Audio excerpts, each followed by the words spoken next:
গত ম্যাচের পর থেকে পর্তুগালকে নিয়ে যত আলোচনা হচ্ছে তার অর্ধেকও যদি মাঠে হতো তাহলে হয়তো এত প্রশ্ন উঠতোই না। ড্রেসিং রুমের পরিবেশ নাকি ভালো না, জোয়াও নেভেসের মন্তব্য নিয়ে আলোচনা, ব্রুনো ফার্নান্দেসকে নিয়ে আলোচনা, সাথে রোনালদোর বোনের মন্তব্য নিয়ে আলোচনা, সবই চলতেছে। সোশ্যাল মিডিয়ায় আবার কেউ কেউ বলছে কিছু প্লেয়ার নাকি ইচ্ছে করে রোনালদোকে পাস দিচ্ছে না। তবে সত্যি মিথ্যা জানি না, জানার প্রয়োজনও নেই, কারণ বিশ্বকাপ জিততে হলে এসবের কোনোটাই গুরুত্বপূর্ণ না। গুরুত্বপূর্ণ হলো 11 জন কি একসাথে লড়তে পারছে কিনা সেই বিষয়টা। আজ উজবেকিস্তানের বিপক্ষে পর্তুগাল শুধু 3টা পয়েন্ট জেতার পরীক্ষা না, আজ প্রমাণ করার দিন যে তারা একটা টিম। কারণ ইতিহাসে কোনো দল ড্রামা দিয়ে ট্রফি জিততে পারে নাই, ট্রফি জিততে হয়েছে ঐক্য দিয়ে, টিম পেলে দিয়ে।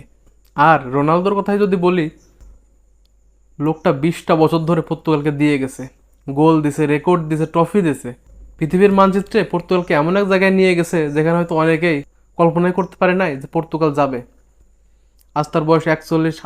আজ হয়তো আগের মতো প্রতি ম্যাচে হ্যাটট্রিক করবে না, কিন্তু একটা জিনিস এখনও বদলায়নি, Cristiano Ronaldo is a mentality monster. গত 15 বছর ধরে আমরা শুনে আসছি রোনালদো শেষ, রোনালদো আর পারবে না, রোনালদোর যুগ শেষ। আর প্রতিবারই লোকটা মাঠে নামে আর সমালোচকদের চুপ করিয়ে দেয়।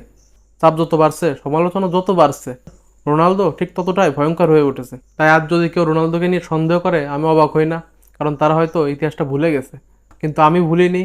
আর একটা ব্যাপার, আজকের ম্যাচ শুধু পর্তুগালের জন্য না, আজকের ম্যাচটা খেলতে হবে দিয়েগো জোতার জন্য। ফুটবল কখনো কখনো পয়েন্ট, ট্রফি কিংবা পরিসংখ্যানের চেয়েও বড় কিছু হয়ে দাঁড়ায়। আজকের রাতটা সেই আবেগের। আর যদি আজ রাতে পর্তুগাল জ্বলে ওঠে, যদি আজ রাতে তারা সবাই মিলে দেখিয়ে দেয় যে তারা এখনো একসাথে আছে, তাহলে অবাক হওয়ার কিছুই থাকবে না এখানে। কারণ বড় দলগুলো কখনোই এক ম্যাচ দেখে বিচার করা যায় না।